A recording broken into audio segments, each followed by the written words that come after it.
Have fun and a smiley face indeed, so we get ourselves underway. So let's see how we're going to break out as well. Previous series, we saw a bit of action before the horn. How do we feel like overall the lanes are going to go? I mean, the big one I'm looking at is, you mentioned in the draft, how the Faceless Void time dilation can prove to be very frustrating for the Dazzle. We have seen though, like, I mean, Dazzle Toss sounds like a scary, scary lane. I mean, we also know that Enchantress is a laning support that can often turn the percentage, turn the tides around to actually favor your carry. So do we feel like the Ench is enough to help the Void, or is the Toss Dazzle just going to be too scary for SMG safe lane? Well, just have a look at some of the items that they've been purchasing up on EG's side, right? Matthew has a Blightstone, and it's pretty rare, honestly, that his Tusk would start with a Blightstone. So that just gives you an indication of exactly what their game plan is going to be. Just get uber aggressive, look to try and pressure away the Enchantress, because, you know, I mentioned the time dilation being good against the Dazzle. That's more for level 6 and beyond, right? Okay. When the bad juju really is starting to come into the equation and you're wanting to just spam it out every 3 seconds. But early on, it really is going to be EG favored in this top lane.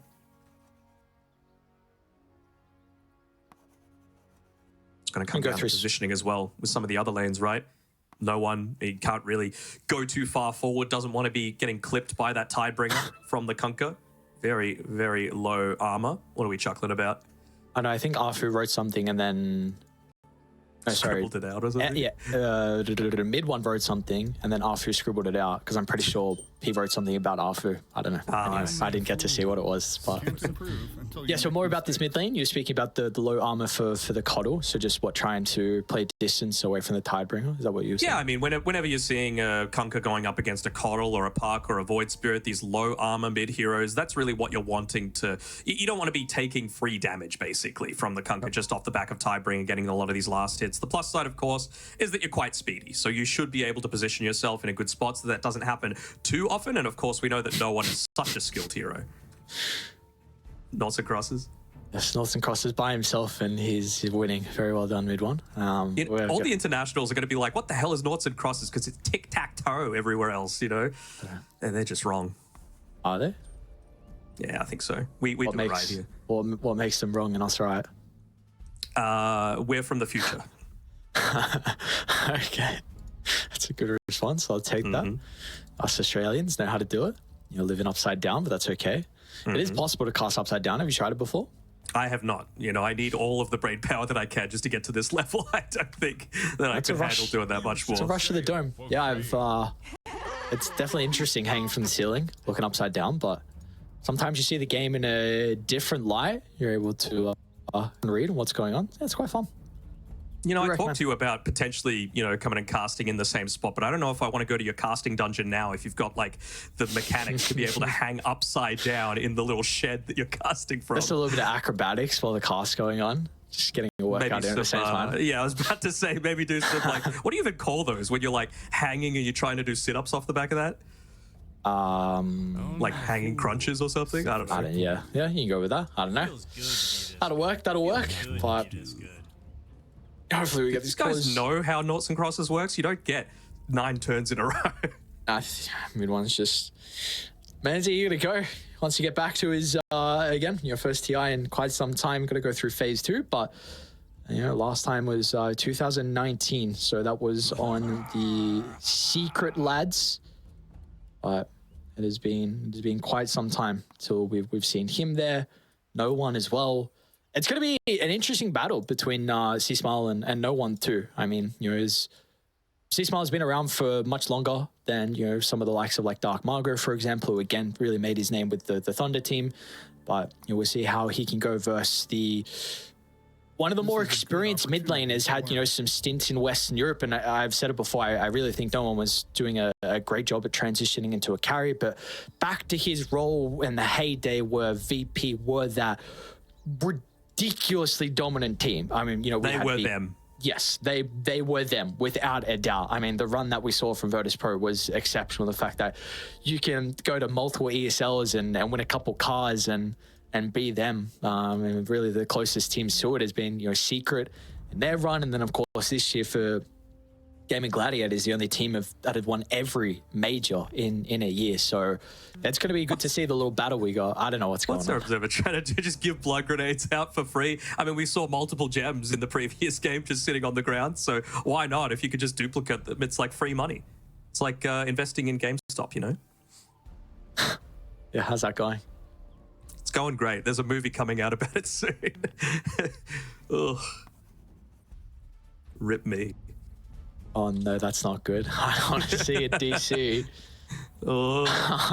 I mean, they said it was sound issues, so hopefully it's just like, or the restart will solve it. You know, at least, honestly, we've had like, at least on the ones we've been covering, we've had no issues. Our slide issue was the bug we saw yesterday, which was just a slide issue. I mean, it was really fixed pretty fast, though. Let's be real. Last TI, we had to wait, you know, again, an hour and a half for that OG Liquid game, and then you know, yesterday the bug. I mean, they have the power now to be able to remake your game. I mean, we didn't not have that capability a year and a bit ago, even, you know, maybe 2 years ago. So yeah, and it was actually hot fixed as well. That bug was hot. I did it. Yeah, I saw it. No, it was like, all right, we got it. We got it all sorted. I think I saw someone on Reddit say that they saw the bug like a year ago and predicted it might happen, but it was some title. I know it was a clickbait title or something, but clickbait on Reddit? No, it never happens, right? I mean, Reddit's a harmless place. It's good to lurk around. Very smart, 12k best MMR. of the best. Oh, I'm paused. Best of the best. Back in with a couple of G's and ready to go. Game one. Hopefully not a couple of G's in a row. No, not in a row. We don't want that just yet. Don't want that just yet. What we have seen from both of these teams is that they will not be like Nine Pandas. They will not see a lost cause and then just GG out. They will wait until the very last second. Both EG and SMG, notorious for that. Afu? That's, not a good high gun, my friend. In fact, that is a high gun where you're going to run into 4 EG heroes and give a first blood over to Because, who again was 21-0 in game one versus SMG yesterday on the Phantom Assassin. They're going to go for an interesting play because they also have 30 seconds to go all the way around. Mid one is reading this, I think. I mean, look at how much minus armor they've already got, right? Like, the Poison Touch is going to slow people down. You got minus 3 from the Wave of Terror. You got 2 from the Blightstone. You've got a Blood Grenade as well. Mid one should be able to scout this one out. Even if he levels Time Walk, I was going to say he's got to go down. And they're going to see the full squad still sticking around. So let's see what happens. Maybe they're going to be able to catch out C-Smile on his own. But again, early on, they really don't have that much damage potential. Don't let him get the bounty. Click faster. Oh, we got it. Nope. Okay. 2 for 2. We did see. It's very interesting, like with how either side like plays the map, and then instantly you see the response. SMG ran to the mid tier 1 tower to go underneath the radius to try and scout if there was any vision there. Just recognizing, of course, you see multiple EG members. What's going on? What's going on the top side? They're just in the Roche pit. This is level 1. He doesn't have bash level. Just go through. No way. No way. You know he doesn't have bash level. You saw him time walk. He's eventually going to do it. But now, I mean, imagine if they're able to kill him somehow. He missed one last hit. Did get the experience though, but how much did mid one miss any? I mean, yeah, I have to imagine he did as well. So, all right. Interesting start.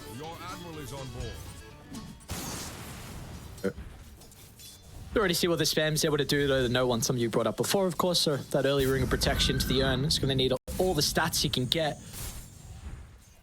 Makes a lot of sense. I mean, in any sort of situation, if he's able to just be standing underneath the cover of that tier 1 tower as well, going to do a lot to be able to help him and his survivability. Of course, once he gets to level 6, it won't be as big of an issue with the healing component of the spirit form. They did nerf, right, the self-effectiveness out of the chakra magic. Was it 50% before? I can't remember. It was higher, right? I think they nerfed giving it to other people, and they made it a little bit better yes. I think you're right. Okay. Because it was getting a bit too obnoxious, specifically with Pango. So, thankfully, more bans of Pango, please. No more. Yeah, less Pango games are always fun. More Conquer games. That's also maybe not. maybe not as fun too. Right. Overall, we shall see. So again, top lane is really the interesting one on how mid one, how much is he truly going to be able to get out of this lane with the aggression that can be there from EG. Genuel does have this small camp to be able to play with, so already the little ghosty. They already unlocked their hard camp as well, so this is going to be a big thing top. The fact that Matthew was denied a full creep wave, and now it's really going to be an issue for mid one to play with the lane away from his tower, especially again with the aggression that EG can play with. I think he only ended up pulling half, so it wasn't quite as bad, and that's just so that mid one wasn't really able to contest the stack. So still ends up getting rid of one melee creep, but it's not the biggest deal, right? And as long as Zhao is able to just consistently make sure he's securing these small camp creeps, he got a ghost in the first instance, probably one of the better ones that you can get. I think he's still just going to be a-okay. It's just such a strong lane. You have to make sure that you're staying in a very safe spot on the top side. Bottom, though, there's a little bit more action. It's gotten past the stage where if Pakaz were to die, he wouldn't be able to TP back down, but the lane couldn't be in a better position for him. I think, last time it was the Brisset back, right? That MC was playing, and we did see there was a lot of threat onto MC's life in that game. They were able to get a couple kills inside the lane as well, so we shall see with the early wave of terror, and if Pakaz wants to go into the Orb of Corrosion, which he does currently have queued up. Makes a lot of sense. If you're looking to just play just that tiny bit more aggressive, I think they know that SMG aren't going to let them just sit back like they did in that previous one. You know, it's a lot of respect being given to your opponents. You know that they're not just going to sit idly by and not learn from their mistakes. Afu. Good use of the level 2 in the taser. Finds the disarm on Pakaz, so it didn't feel like there was an opportunity to jump on forward. And looks like overall, though, the lanes are going pretty much as expected, right? Like, Kunkka can't really stop the Coddle from getting too much farm, and Coddle has been able to pick up that Urn of Shadows. Thankfully for no one, with his good positioning, he hasn't really been taking too much harass as well, but it's really that top lane that's been the key difference, right? Mid one is suffering somewhat. He's still getting experience, but this is what you're wanting to prevent happening. Whisper getting all of this farm, because we saw how effective he was previously. Yeah, the fact that they got that hard camp pull is just devastating. Bottom lane, MC should end up going down here with the jump over, and now Afu as well might be in some danger. They're going to need another round of the spells. It should be up pretty shortly. Blast off gets some distance, but Pakaz with the slow and the missile helps find a double kill. And I don't know, Danog, this is not a person you want to give multiple kills over to start this game. No, definitely not. Even just Panda being part of a lot of the assists, right, means that he's just going to be in this situation now. He's got the boots, so you feel a lot less vulnerable against the likes of a Techies and a Spirit Breaker, just able to get your positioning on point. He's even pulled what I consider the worst small camp in the game, just because it barely kills one creep. But if you're able to stick close by, it gives a lot of experience, this Kobold camp down on the bottom side, which is obviously going to give them so much benefit, just being able to go for these consistent kills with a Wave of Terror. Top lane though, trying to make an attempt onto Whisper, who is alone at the moment. So SMG will be able to get their own kill across the map, and this is a much needed kill, and you hope that mid one gets it with a little farm that he's been finding. You need to get the kill nonetheless, and okay, they will. Jar gets it. So of course, with all that going on though, Matthew was able to drop a very deep observer ward that's scouting out no one on his farming, so you lose the kill, but that ward sets up for a potential rotation with C-Smile's ghost ship to hunt down no one now. Exactly, that's what it's for, right? You got to give something to get something, and well, unfortunately for Whisper, he was just overestimating himself a little bit, going too far forward to make sure he's able to survive. Mid one might be the same sort of thing, though. Oh, they got the snowball anyway. Tries to time the blast off. It's not going to matter. Mid one back over the lane where Genuel's coming on over. Mid one's still not dead just yet, thanks to the taser. No one's going to make his first rotation. A great use of the ensnare, but they'll miss the blast. You know, the damage is going to be lacking from SMG, and you need to get out and cut your losses, because Whisper's already found a double kill. It was actually Panda that ended up TPing in. C-Smile still able to sit most of the time in that mid lane, pick up even more of that farm. Just going for the value avenue this time around, right? You can't afford to fully wait out, just go full on greed straight into the heart of Tarask. Maybe now the Blade Mail just as another value item, and he hasn't had to use that boat just yet. No one is wasting so much time to top and now to bottom, and these Coddle rotations are going to be instantly thwarted. The ward on top of the rift, evil geniuses yesterday had their number in game one, and it's looking like that might be the case again. 2,000 net worth lead with 6 kills. Really what I'm looking for next is, I mean, Mind Control is the most farmed on the team, which is probably not what you've come to expect considering he has died, he hasn't been able to participate in a kill. Say that, he just ends up giving the mega kill streak over the Cars. Yeah, oh my God. 5-0 with the first blood being picked up as well by Cars. He's going to get one of the fastest Battle Furies I think that we've seen. So this is looking real good for Evil Geniuses to be able to start this one out. And again, it's just what they're able to do with the lane equilibrium, right? It's constantly staying right next to their tower on this bottom side. And that's the area that I was more concerned about, at least for the super early game, not so much anymore. And now we are going to get to a stage where we could be mentioning there could be a huge lack of damage in the early game for SMG. Oh, yeah. If his coddle rotations still don't continue to work out, like if he doesn't go Vessel, doesn't like Dagon, I don't know what the item build's going to be for no one, but it's just him. And Radiant have so much sustain with the Rum, with the Dazzles sustain as well, because we are going to see Whisper getting involved super early. This is a 8-minute Midas here for the offlane Dazzle. Yeah, 8-minute Midas, and we've got Midas, I believe, being queued up by mid one and Mind Control. So they are not looking to get active at all. They are just saying, you know what, laning stage didn't go well for us. Let's try and greed it out. Let's try and make sure that we're able to scale off of our levels. If MC's able to get into that level 9, he can be a bit of a nuisance, but again, going up against a Kunkka, it's not the easiest hero for a Spirit Breaker to play against. You can just get that X marks off onto you. So who makes the space, though, for this double Midas on SMG? Is it just some calculation deaths? Maybe Genuel is at least going to be annoying and try and soak some of the experience. He probably will die, though, although 2 points Nature's attendance is really making him work for the kill. In fact, he's going to be able to get out of danger. So yeah, pretty speedy on the Enchantress, especially at nighttime with the boots of speed as well. Plus the pig pole. All these little things do add up. And I was saying before that Zhao does need to be the one that, you know, puts a lot of this map pressure on. He hasn't been able to do it too much yet because of what's been going up on this top lane. Because was charging up the rift, he cancelled like halfway through. Now they know that mid one's here farming next to the tower, but being level 6, it's always a little bit of a concern with that Chronosphere available. But Panda just freshly picks up his own level 6, so maybe they do go for that sort of play. Because TPs are starting to come down. Rainbow TPs, in fact, they're going to have to damage. No one has to go the long range, but with the blast, it's not enough damage. Because he's now got the run buff, mid one's going to have a pretty good angle here for the Chrono, but the snowball stalls it out momentarily.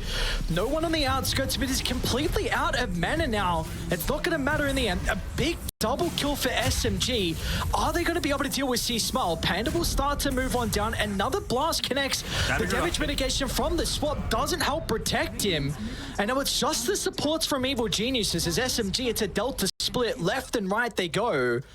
And that is a much-needed fight from SMG. A great move in through the rift.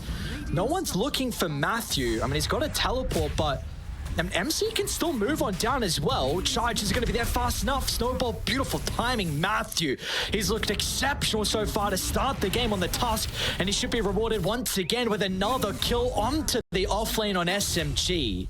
He was praying for the bashes there on MC, but just not going to be enough. And yeah, with multiple people going down, because even after respawn, he ends up getting a kill onto Zhao as well. Still not quite yet. That level 6 on the Enchantress means that she is a deer that just ends up dying real quick. But yeah, like you said, getting that mega kill streak over to the Keeper of the Light brings him so much closer towards that Spirit Vessel, and maybe it'll start to solve a couple of their damage issues, but you would have to say at least until the Techies hits level 6, that's still going to be a factor. I mean, that, yeah, involvement from mid one gives him his Midas now. So recovery Midas online. And Chrono down for 70. So, I mean, that's what we're going to have to see, though. How you can convert the rotations out of no one, and then how the Chronos are going to look from mid one, whenever they're online and ready to go. The thing is, though, you know that mid one's not going to be part of any sort of engagement for the next minute. So the question that comes to my mind is, what are EG really looking for? They don't care if the things see the Faceless Void on the lane. That's the least of their concerns. It's what are they able to do? Who else can we look to go for? Because we know the Void isn't going to be participating. They just want to go as far away as possible, down towards this bottom side, You can see MC almost has enough to be able to purchase the Midas just one creep away. If they're able to kill him before that, that would be enormous. Just lose a bunch of gold. They're even going to glyph so that he doesn't have that little bit extra. Good positioning by Zhao, though. Yep. It's the gank. So I wonder when EG start to now consider about Roche. You've got 3 points Terror, max tag team with Medallion. Because no Deso yet, I don't think that really is a concern, but we'll see when they feel like they have... Oh, mid one? Okay, it's fine. Yeah, we'll see when they want to try and consider about Roche. And maybe they just want to wait a couple of minutes. I mean, that's still going to be bottom for the next 2.5, so you can probably afford to wait things out. I mean, the other concern is maybe they just want to bait some sort of fight, which puts the Chrono on cooldown, because even if SMG somehow break even or even win that fight, there's no way that they're going to be doing Roche. Yep. Like, how do EG also break towers too? And we're still yet to see them really put any damage into an objective, so that is one thing that is always going to be a bit of an issue for them as this game goes on. At the moment, they're not really too concerned. 2,000 net worth lead and really continuing to grow as well, but that is kind of something we will have to look at on how they're going to be able to find some objectives across the map. Yeah, I wasn't crazy about either of their drafts, to be completely honest, but at least with EG, you can see that there is a definite game plan in mind, right? Like this physical damage route, if they beat it, they beat it. But, you know, you've got something that you're looking to play around, those Roshans, those quick pickoffs, the itemization is all going to be on point as well. For SMG, they didn't exactly have the greatest tower push either. You know, that's why I was really emphasizing Januel on his Enchantress. And I guess you can also see it on Afu with the proximity mines as well. Maybe he can look to make a little bit of that happen. But from all of their cores, you're really not doing any sort of tower damage in this early game. You see Afu, in fact, takes a little bit of the Ancients. No one's also going to grab some of them as well. They will look to smoke. Connecting down to bottom, where currently Matthew is, and deep inside the jungle, C-Smile is as well. Matthew's in a great position, though. Intercepts the smoke. And it's going to be a nuisance over the snowball, but he should still go down nonetheless. Rated, they are even TPing in Panda. Is he going to be in range for the swap? Won't even look to go for it. So there's a kill from SMG. Let's see what they're able to do off the back of it. I mean, no objectives. Maybe they can drop a ward, but nothing too crazy. Gives them 2 vessel charges now, so that's a nice little bonus for them. Looks like no one's going for the Yule Scepter as well, so just providing that little bit of protection for himself. Nice way to be able to dodge out perhaps the Kunkka boat combination as well. Pretty impressed though with how SMG have stabilized this game. Like, it's only 2,000 gold. Yes, you look at Bakaz and that is very concerning, but how do we feel like EG as a whole? Like, would you have preferred to see them be a little bit more active, or do you feel like they're fine with the status of this game? I think EG are fine overall. Like, you want to make sure that you're not letting them get free value out of the Midases. That's the main concern for mine. I mean, mind control's all the way up to level 11 already off the back of, you know, a past couple of fights and getting into this Midas. And yeah, see you later, Afu. Sacrificed. The main concern for mine is, again, with the Spirit Breaker, with my reasoning behind it being busted, you can just clear creep wave so quickly. You can force a lot of defensive rotations out of EG. So the thing that's concerning me is that they haven't, like you said, been able to take too much map control, take too many towers. So it feels like with this change-up, because... Yeah, okay, so he had a BKB queued up for quite some time, despite having 2 components of the Desolator, and he said, you know what, screw it, let's go back for the Deso, let's look to try and make something happen. They want to try and take a team fight up top, they want to win it, they want to use the siege creep to take that tier 1 tower, and now Roshan is top as well. So if they could look to get a synergy of all of these things together with a freshly purchased Aghanim Scepter from Whisper, that's the main goal for them. Yes, yeah, they're ready to go. So we need to see what SMG want to do to combat that. They're going to try C-Smile mid. This is very ambitious. MC is charging across the map, but the Blade Mail boat activated. It's still a lot of damage nonetheless, and they do indeed bring him down. Afu might be a consolation prize, and MC jumped in with a Nether Strike. Mid one still coming over with a Chronosphere at the ready, but a great split away. AG will make sure there's no potential of the Chrono. Now, even Januel revealed himself for a second, so it's going to be a 3-for-1. This gets annihilated. What the hell? He was killed faster than Elon's killing Twitter right now. I mean, that was absolutely ridiculous, with Xiao just basically getting one-shot by BA. Middle tower is under attack. He needs some armor, man. He's almost got the Dragonlance, to be fair, so a lot of that kill threat is going to start to come out from this end. You can't just ignore her completely. Do you want to perhaps see a Solar Crest come out from Zhao after the fact? both for protection as well as just buffing up your Faceless Void. Radiant's bottom tower is under attack. All right, they're gonna maybe. It looks like they're completely avoiding this top side, so they want nothing to do with potential Roche fight, even with Chrono at the ready as well. So should be a free Aegis. They are just happy with continuing to farm, continuing to let these Midases go to work. Has always been one of the biggest Bottom again, see Smile? counters, yeah.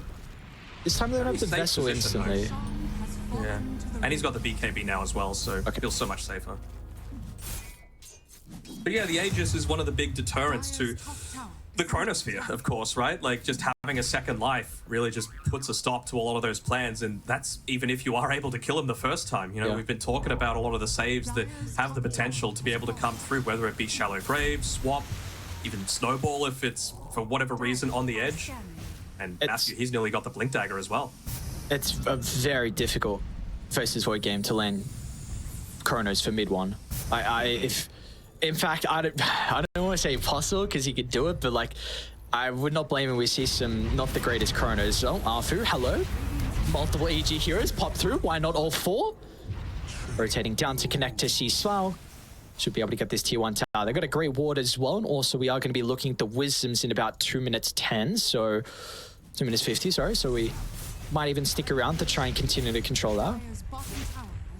Everyone's got his Mjolnir picked up as well, though. Has to be very careful about sticking around. If a PA is hitting the tower, that means that the team is close by. At least he's going to be able to pick this one up before that fight happens, and he's got a lot of damage output coming out now off the back of his attack damage as well. Actually going into the Solar Crest next is... Pretty much the Octarine. Needs one more component, but he's got the gold for it, so... Scar's time. Again, it's just the distraction plays. That's all that MC's trying to do. Keep these other lanes pushed in. You don't really feel all that confident in being able to fight just yet, but that is just the second tower that you've lost for the game. And you would have to say that no one on his Keeper of the Light is one of the better heroes at being able to just keep this push away. Just got to be very careful. You don't know where Picard's positioned, so it's always just going to be in a position to be able to jump you. Doing a very good job of stalling for now. Yes. Yeah, very impressive. See if they're able to continue to do that, though. Januel looks like once again it's going to be the sacrifice, trying to pop some spokes. Wasn't used this time for the attempt, but nonetheless does see 3 heroes, so instantly see MC is going to TP down to bottom, means that mid one, who has made an interesting decision going from Mask of Madness after the Mjolnir is completed, so winning looks like a little bit more kill threat by himself inside the Chronos. Do wonder how he's going to continue to progress as this game goes on as well in regards to his items. He just wants to chain bash people, man. We saw how effective it was when it was being played up against Ramses on the Sven, right? Kind of similar sort of thing, up against a PA. Of course, maybe the, the evasion. Yeah.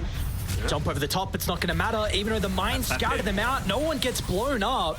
And Arthur's stuck inside the shards, trying to pump fake. Won't be necessary to get the blasts off, but I think maybe, I don't know quickly you melt. I don't know if the pings were too late or something, because they walked up the higher ground with the smoke and the mine pop, but I think potentially because wasn't with them, it was a little bit closer to the coddle then. Gotcha.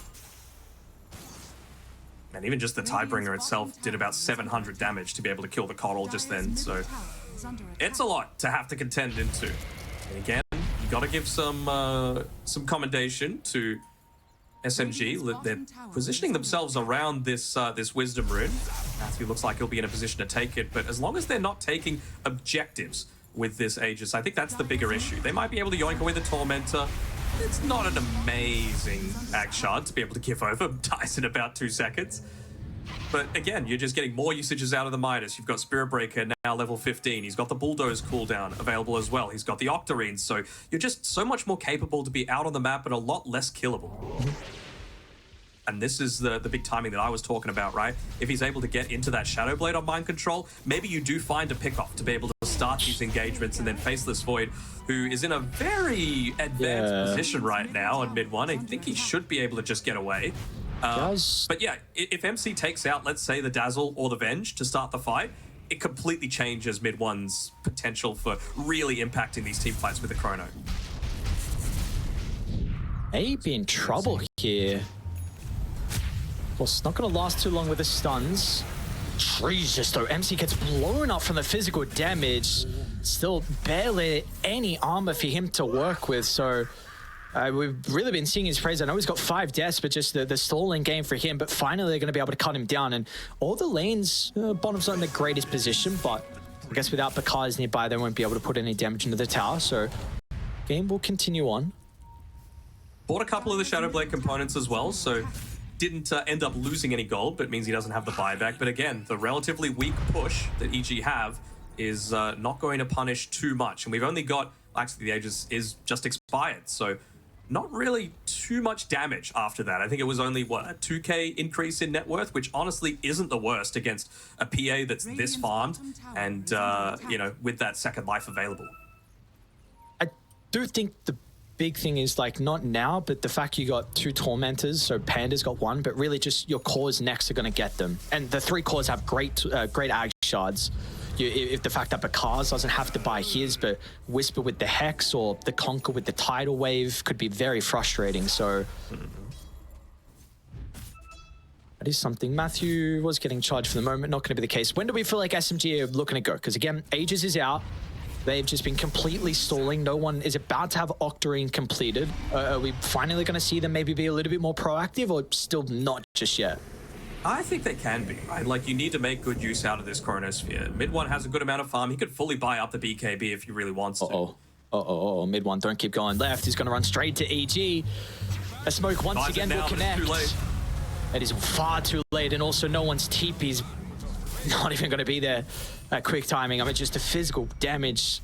The output is incredible. I mean, Bakaz is already looking for MC in the mid lane as well. Should be able to get away with that freshly picked up. That might get no one. Matthew with the shards, not even going to attempt. They're pinging Bakaz right now, and well, Bakaz is actually pinging MC. He's going to look to turn. I mean, they're starting to come over. BKB from Bakaz. Shield blast off is useless. Now the shield rune means that Januel is next. He's just going to run to him. He's just going to run straight to him. Knows there's no escape. MC wants to try. You're playing with fire at the moment on SMG. It's all about the distractions, man. It's all about waiting for mid one to be back up and available. The supports will give up their life freely to make sure that mid one has the potential. And it's always been like mid one teams have that similar sort of mentality as MC. Yeah, he's in a bit of trouble here. Need detection. Just able to get away. He used the last sentry that they had in the mid lane to try and catch him when he went for that previous dive. Bounty. They do just immediately charge again, though, onto Whisper. Part of it is just to, of course, get back onto the map. Stops in front of the ancient camp area instead. Now it's just a matter of, all right, we got Shadowblade, we got a little bit of extra survivability, time to work towards our Aghanim Scepter. But maybe mid one has different plans. He's level 15, he's got that -3 seconds on the Chakra Magic cooldown. He's got his Octarine Boots of Travel. Would love to have this E-Blade to not only, of course, deal that increased damage, but against this very heavy physical lineup, provide a lot of protection to both himself and the team. Matthew pops mid one smoke, of course, with the nighttime. Pinecone might give them some information. Very difficult person to start the fight on, but no one else is really nearby. C-Smile's going to chuck out some stray spells. Might have to pop the BKB. Radiant is starting to TP in. Looking a little bit awkward, though, from Evil Geniuses. Where is Bakaz? Rainbow's starting to come out. SMG, do you want to continue with this engagement, though? Happy with the start. BKB, all of the Conquer spells as well. And again, it's just delay gameplay. Charging through the mid lane. Oh, never mind. Charges to the mid lane, goes MC. Put a little bit more pressure on with that 25-minute creep wave. And it was very measured by mid one to not just drop the Chronosphere. I know it was a juicy prospect for them to be able to do it, right, onto 2 heroes that were in a position for it, but Venge hadn't revealed at the time. So there was always the potential for the higher value target to get swapped out, and then suddenly EG have the potential to make a big play of their own. Oof. Bakaz got Still a glimpse of the charge. Yeah. Hey. Ward place down though. Someone has to be very careful. Dude, it's a great ward placement. This is huge. SMG, if they can get rid of the dazzle to start the fight, there's the swap away with the stun as well. Bakaz No Chrono for the fight, and this is all EGs for the taking. Look at the split. SMG want nothing to do with it because Phantom Assassin is 10-1-7. And that ward was perfect though, but again the supports, like we were saying, Dazzle and Venge, well, Dazzle's not even a support, but just the saving aspect you can provide in these fights makes it so difficult for SMG to execute. When I say one hit, that's what happened. It was ridiculous that the amount of damage he was able to take out. Sorry, 2 hits, but it was 1 hit onto the techies. 1,800 damage, I believe, in being able to instantly wipe out Arfu there. But it's just crazy how much damage this guy is doing right now, and it's only going to get worse with the Aghanim Scepter freshly picked up. He could just go from target to target. Doesn't even have the break. So once he picks that up, you're suddenly not worried about the time lock. You're not worried about the Greater Bash coming through as well. And you are really not armor builders. That's the big thing as well. So there's never going to be a stage where you're going to be able to find these items to maybe mitigate some of the damage. That's why I was wanting the Solar Crest to be able to come out from Zhao, you know, not only just for the aggressive potential for mid one on his Faceless Void, but even just if he gets jumped, maybe it results in you being, you know, 3-shot instead. Maybe that requires you the time to be able to get the time walk off and be able to get back to safety. Roche is up in 10, and then it doesn't look like there's going to be a contest from SMG. Back to the stall and farming game they go. So 3-second Roche. I mean, we do see some item choices though. Mid one actually opted for the Aghanim Shard. So wanting just extra range here with the Time Walk to potentially hope for an easier ultimate. You almost have Scepter on MC, but this will be an ages and cheese for the boys on Evil Geniuses who have had firm control of this game. It's a nice neutral item choice by mid one going into the Vindicator's Axe. A lot of times you see people do it when they were wanting to go the Mask of Madness just for that little bit of extra damage output, but really Faceless Void with this item build is all around the time lock damage, right? It's not so much the right click, so the extra attack speed is going to be nice. And then of course if he gets initiated on with the see you later Arfu, if he gets initiated on with the Cranium Basher or the Abyssal Blade, then it's just going to result in so much more survivability, and maybe he does get that time walk back to safety. Matthew has been very impressive this game on the toss, 5-2 and 15. We brought it up to start the series. You know, we were both impressed with the Shadow Demon. Unfortunately, it just wasn't enough to get them over the finish line in that game versus Pandas, but this is something he's very comfortable on, the melee position fours, and he's looking incredible, just being able to read the map, set up for some of these rotations and pick us onto the supports. And he might be nearby as well, anticipating MC. He smiles there, Whispers there as well. Oh. He ain't slipping out of them. Grass is firm, another kill for the boys. He Smile's gonna celebrate with some torrents. Man, why don't we tip it if we're getting the kill? Sure, why not? Like it. Yeah, well, Bakaz is alone. Oh, with the damage from Genuel in mid one, you're praying for some more misses. They won't get it. They are not going to stick around on the respawn, though, with the Chrono having to be used for that. But, you know, there was 3 minutes left, 3:30 left in the Ages, so that is something. I mean, you probably are going to forfeit your outer towers now, though. Yeah, absolutely. But again, it prevents that dive up onto the high ground, right? It might cause you to think twice. And I mean, they're going to reach these timings soon-ish by SMG as well, right? 350 gold away from MC being able to get into his own Aghanim Scepter, so just even more presence on the map consistently. This is a big pick-off if they're able to get it, though, onto no one, which they will. Of course, set up once again from Matthew's Tusk. Whispers on a monster tree back to the mid lane because also assassinates Arfu. They got dying left, right across the map. And T2 will follow as well. Didn't even try and pop the Ghost Scepter there on no one. To try and maybe survive, not get hit by the Walrus Punch. You have to wonder after this Abyssal Blade. It looks like Bakaz has the Shard queued up, but I wonder if he's going to consider going into the Nullifier. It's really not a bad game for it. Remove the Bulldoze, remove the reactive taser, with all sorts, Ghost Scepter as well.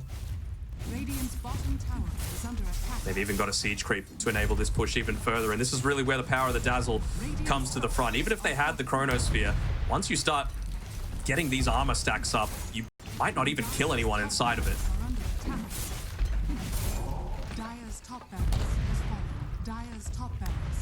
Or even at the stage where we're high ground walking.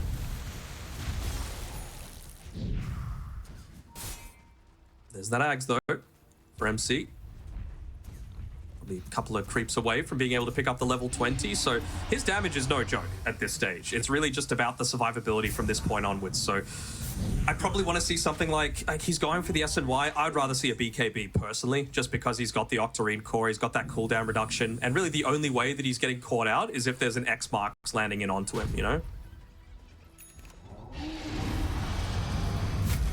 Even now, look, just predicting that they have this big spike coming. Lincoln Sphere now for Whisper. He realizes how important he is to the success of a lot of these engagements. So let's see if he reveals himself on the lane. He stayed hidden for now, but that might change some of this target prioritization. Maybe Panda is the one that they're wanting to go on. He's gone for the classic double Wraith Band build, the extra value. Hasn't gone for the Aghanim Scepter, so it makes the split Avenger top, really man. They are target. not together with mid one. He's going to time walk towards. Who's this mid one? He needs his Might have boys. to use the chrono defensively, but what can they do off the back of that? Swap keeps Matthew alive, and now the Grave is going to be there as well. This is not the start that SMG need when you're 18,000 behind. As MC tries to make some space, but Picard's will just jump over 4. They haven't guaranteed any kills just yet, but the Torrent Storm out, it'll stop MC's retreat, and our C-Smile's gonna try and lock onto mid one. Back inside the middle as well. Januel's continuing to beat with the impetus, but it's just not enough. Mid one gets crit down. And no one dies on EG, man. It has just been their game from start to finish. It hasn't looked close. A 4-0 from them. And they can look to get some objectives now off the back of the successful fight. Really is a similar sort of game plan to what we saw last time. They ran this similar sort of lineup, right? Dazzle, Kunkka, big late game carry, whether it be the Faceless Void or a PA. It just feels like it is their 101, the strategy that they're going to go for every single time. Even just taking his time to be able to clear out a bunch of these remote mines because he's got that Paladin Sword. He's just going to regen it up immediately. And I mean, this feels like tier 4 attacking territory, right? Like, you're going to try and bait out a buyback from the Faceless Void. Looks like they're going to take the measured route, though. Back off. Look to secure those mega creeps. I'm not really sure how much an Octarine techies is going to change things, though. You got tier 2 Tormentor and Wisdom Rune up in a minute, so play this one a little bit more measured here from Evil Geniuses with the lead they have. Lads as well from Venge, because of course, why not? And has 3 Wraith Bands and a Quiver.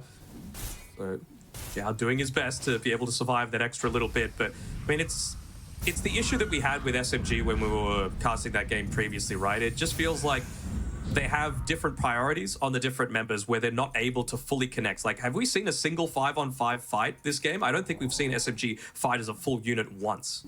But I think that, how are you ever going to be able to do that with the start you had? I think it's possible. I think you hit, there were small windows, but I think you hit windows where, because of a lot of the pushing that, for example, MC did and continues to do with his charge once he was level 9, it's so much more viable to be able to go for these sorts of things. Even just like the couple of minutes when Aegis had expired and you'd hit into your BKB Mjolnir, for example, maybe then you could look to make some sort of play. And Picard is just going to continue to scale, not even level 25 yet, so he's going to get even stronger once he gets to that point. He's going for an Aeon disc on Picard, wanting to keep that death to just 1. No, never mind. He's got MKB. Makes a lot of sense. I mean, as soon as he sees the Eagle song from the Faceless Void, he's like, all right, time to make sure mid one's life is even worse than it is right now.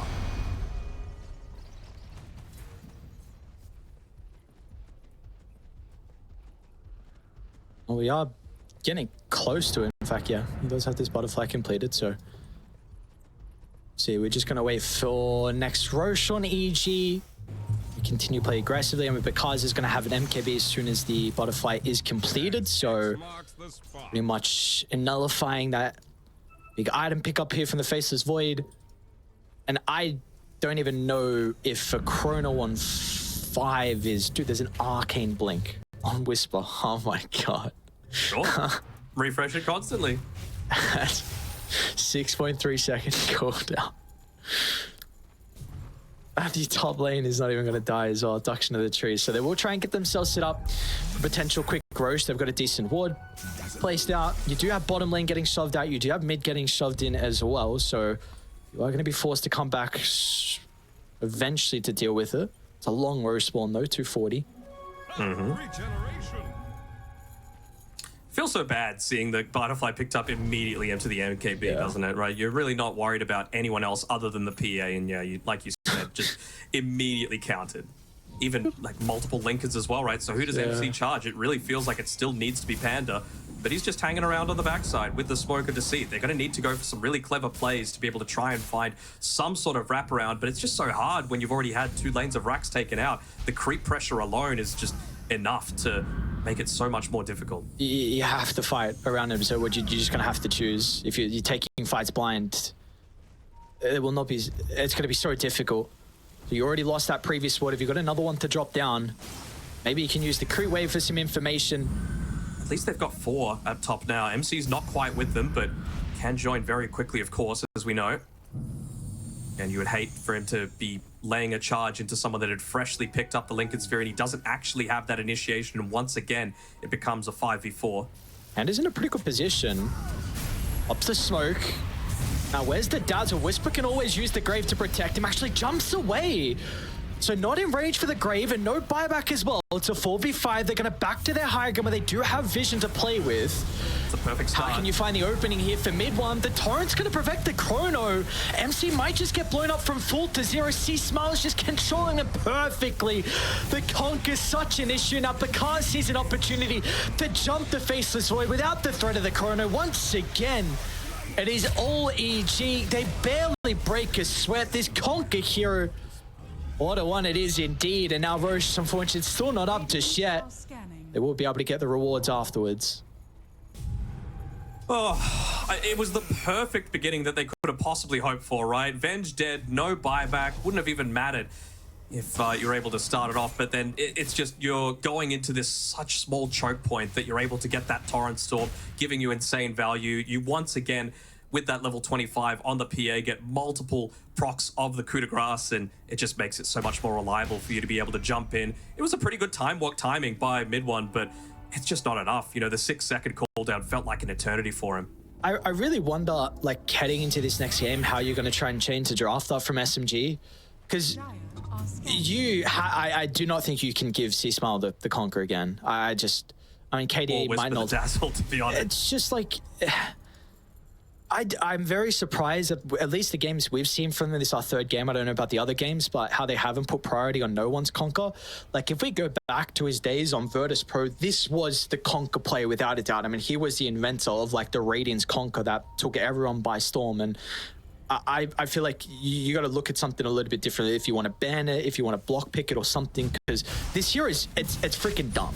It's just it's dumb. You can nerf it a little bit with some of the with some of the attributes and some of the numbers. It doesn't matter. It's just the control in fights, dude. It does too much, and now he's got a refresher shot on top of that. I mean, to be fair, they didn't exactly make it easy for themselves either, right? As soon as you saw the potential that this was going to be a mid-coral, you didn't really like it.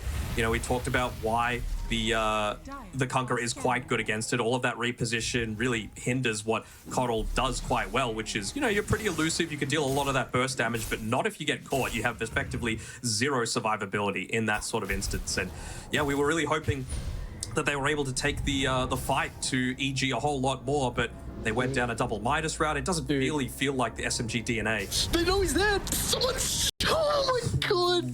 Oh, that was way too close. Oh no. You know that C-Smile is there, just backing up the rest of his boys. Oh, look at the jump. Dude, just X him back, almost be able to get a kill. Maybe they see an opportunity now. Yeah, C-Smile's going to drag him out. Now he's got a buyback at least, but... And I just keep using the X's and keep assassinating some other members. Go for MC2. Oh yeah, this hero is also equally dumb as the Conquer. You do. Oh, he jumped in the torrent. It's over. What is Conquer? What is this hero, man? Are you serious? Let's celebrate. Time to Fountain Dive. Time to get some more kills. EG. This was a incredibly clean game one. I mean, they steal the gem. It does not matter.